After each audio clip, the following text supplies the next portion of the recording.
Doctor आशीष दीक्षित जी। महाराज जी, आपके चरणों में कोटि कोटि प्रणाम। महाराज जी, मेरे जीवन में अपार संघर्ष के बाद भी आपके सानिध्य में आकर परम सुख प्राप्त हो रहा है। मैं जब से अपनी क्लिनिक के टेबल पर जाता हूं, वहां आपकी तस्वीर रखी है, मुझे बहुत आत्मबल मिल रहा है। प्रभु जी, एक चिकित्सक होने के नाते मैं पूर्ण निष्ठा से अपना कर्म कर रहा हूं और सामाजिक जीवन में मुझे बहुत सफलता भी मिल रही है। प्रभु जी, मैं केवल ईश्वर में आस्था रखकर अपने मरीजों को श्रेष्ठ लाभ देने के उद्देश्य से जीवन जीना चाहता हूं, लेकिन जीवन के कई ऐसे घटना चक्र हैं जो जीवन में निराशा प्रदान करते हैं। मन विचलित हो जाता है। प्रभु जी, मैं जिम्मेदारियों से भाग भी नहीं सकता और जिम्मेदारियों के साथ निराशा, देखो निराशा तब होगी ना जब आप आशा करोगे। आशा ही परमम दुखम नैराश्यम परमम सुखम। यही तो रात से नहीं समझ में आ रहा है। आशा ही परमम दुखम नैराश्यम परमम सुखम। आशा एक राम जी से, दूजी आशा छोड़ दे। नाता एक राम जी से, दूजा नाता तोड़। बिल्कुल सरल भाषा में समझो। प्रभु की शरण में हो तो ज्यो ज्यो राखत हो त्यों त्यों रहियत हो हे हरि। आप जैसे रखो। फिर हमें दुख किस बात का? अगर हमें कोई गाली दे रहा है तो हमारे पूर्व पाप नष्ट कर रहा है। जो हमें दंड भोगना पड़ता वो कटुवचन से दूर कर रहा है। कितना बढ़िया, सुन लिया बस खत्म। वही दंड भोगना पड़ता। जो निंदा कर रहे हैं, अपमान कर रहे हैं, जैसे कोई किसी ने कहा, आप कहते हो सहो, अगर हम सहेंगे तो बढ़ता चला जाएगा, तो तुम रोक लो। तुम रोक लो। अभी तुम शुरू करोगे, जेल जाओगे, जीवन भर बंदी बन करके दुख भोगोगे। और तुम चुप रहोगे ना तो उसका कर्म उसे नष्ट कर देगा। तुम्हारे नष्ट करने की जरूरत नहीं है। अवश्य में भोक्तव्यम कृतम कर्म शुभाशुभम। वो अशुभ कर्म कर रहा है ना, तुम बचाओ अपने आप को। उसको दंड उसका कर्म दे देगा, किसी और को देने की जरूरत, तुम्हें देने की जरूरत नहीं। शांत रहो, गंभीर रहो। भगवान सबका भरण पोषण करते हैं। अपने कर्तव्य में कायरता मत रखो। जैसी परिस्थिति आवे उसमें निराश मत हो। आगे आगे बढ़ते चले जाओ। देखो ये पक्का समझो, चाहे कोई कितना भी धर्मात्मा हो, रात आएगी। रोक सकेगा? पर लाइट के द्वारा तुम अपने प्रकाश में जी सकते हो। रात पूरी तुम हटा दो, ऐसा असंभव है, पर तुम अपने कमरे में लाइट जलाकर सुखपूर्वक रात्रि के दुख से रहित हो सकते हो। ऐसे ही संसार में ये द्वंद्व छाए हुए हैं। सुख दुख, लाभ हानि, मान अपमान, निंदा स्तुति, जय पराजय, जन्म मृत्यु, ये द्वंद्व एकदम छाए हुए हैं। इसको तुम हटा नहीं सकते। तुम ज्ञान का प्रकाश करके अपने हृदय में इस अज्ञान द्वंद्वों से द्वंद्वातीत हो सकते हो। अगर अपने को सुधारने चलो तो तुम्हारे हृदय में द्वंद्व व्यापेंगे नहीं, संसार में नहीं रहेंगे। ऐसा नहीं। जो जितना अपने को बदलना चाहता है वही बदल पाया है। किसी की सामर्थ्य नहीं है कि बदल पावे।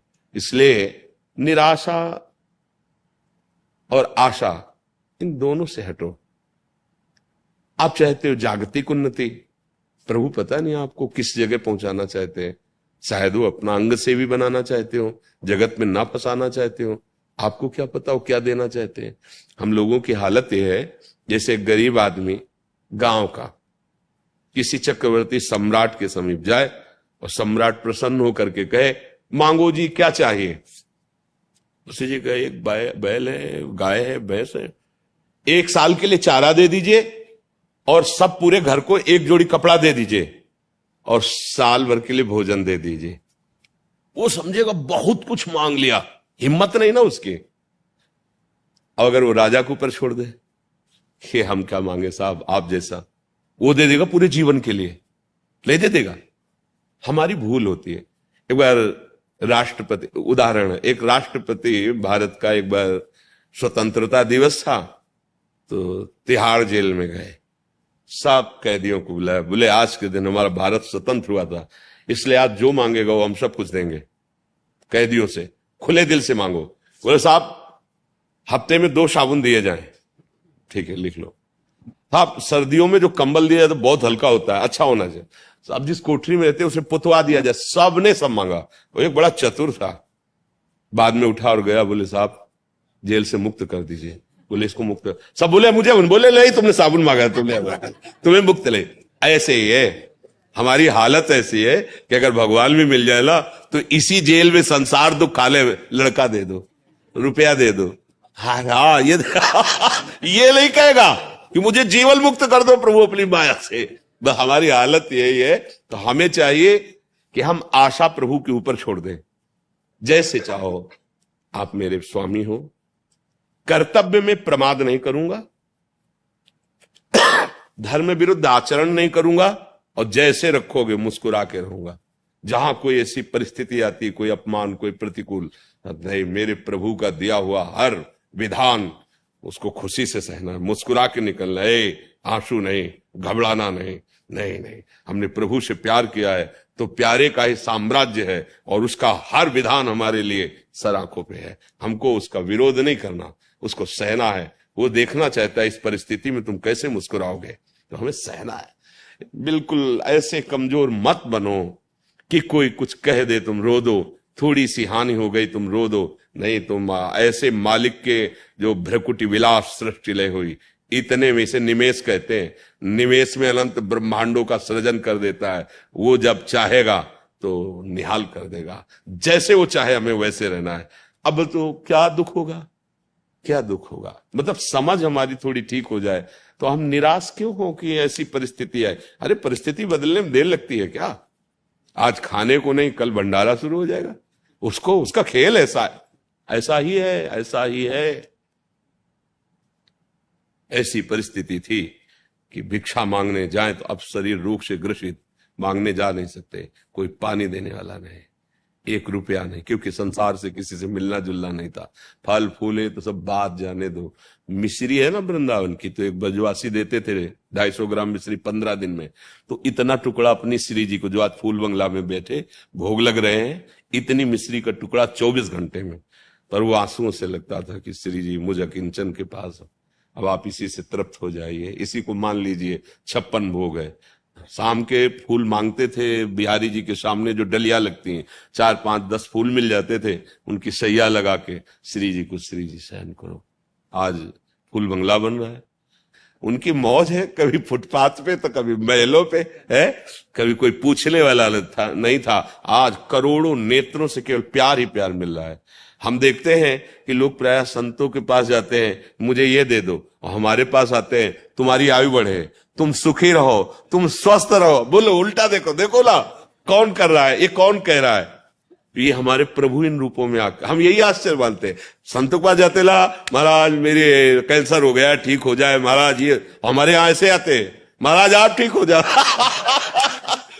आपकी आयु बढ़े, आप सुखी रहे, आपको मेरी आयु लग जाए। मेरा ये कहा, ये कौन बोलता है? प्रभु बोल रहे हैं, इतने मुखों से प्रभु बोल रहे हैं, इतने नेत्रों से। जो वेद कहता है ना, सास शीर्खा पुरखा हा शास्त्राक्षा, वो मुझे दिखाई दे रहा है। मेरा प्रभु इतने रूपों में देख रहा है मुझे, मेरा प्रभु इतने रूपों में प्यार दे रहा है, आशीर्वाद दे रहा है। सच्ची मानिए, एकमात्र भगवान का आश्रय ले लीजिए। जिस दिन आश्रय पक्का हो गया, पक्का का मतलब जैसे गाय बांधता है ना खूंटे पे किसान, तो ठोकता है और फिर हिला के वही देखता है कि अगर हमसे हिला तो अभी और पिटेगा, फिर और ठोकता है उसे, और जब देखा कि नहीं हिल रहा तब गाय बांध। ऐसे ही कुछ है शरणागति में, अगर हम हिल रहे हैं तो भी पिटाई बाकी है, अभी ठुकाई होगी। पक्के शरणागत जहां हो गए फिर निहाल। ये अनंत ब्रह्मांड साम्राज्य आपका, क्योंकि आपने स्वामी को सर्वस्व अर्पित कर दिया, तो स्वामी ऐसे उदार के अपना सर्वस्व अर्पित कर दिए। इसलिए सावधान, हम निराश तो होना, निराश ना, आएंगी परिस्थिति। ऐसा नहीं कि आपके ऊपर आएगी, ऐसा नहीं है। कोई ऐसा बताओ विश्व में, जैसे कि मैं संकटों से लड़ रहा हूं, कोई ऐसा विश्व में एक बता दो, अरे जिनके यहां भगवान अवतरित हो रहे, स्वयं सच्चिदानंद वपु श्री कृष्ण, हथकड़ी और बेड़ियां पड़ी हुई, कंस के कारागार में, राक्षसी स्वभाव वाले सैनिकों से सुरक्षित कारागार, गर्भावस्था है लेकिन हथकड़ी और बेड़ियां, और गर्भ में कौन पधारे हैं? अखिल कोटि ब्रह्मांडों के स्वामी भगवान है, जिनके भगवान पुत्र राम रूप में अवतरित हुए।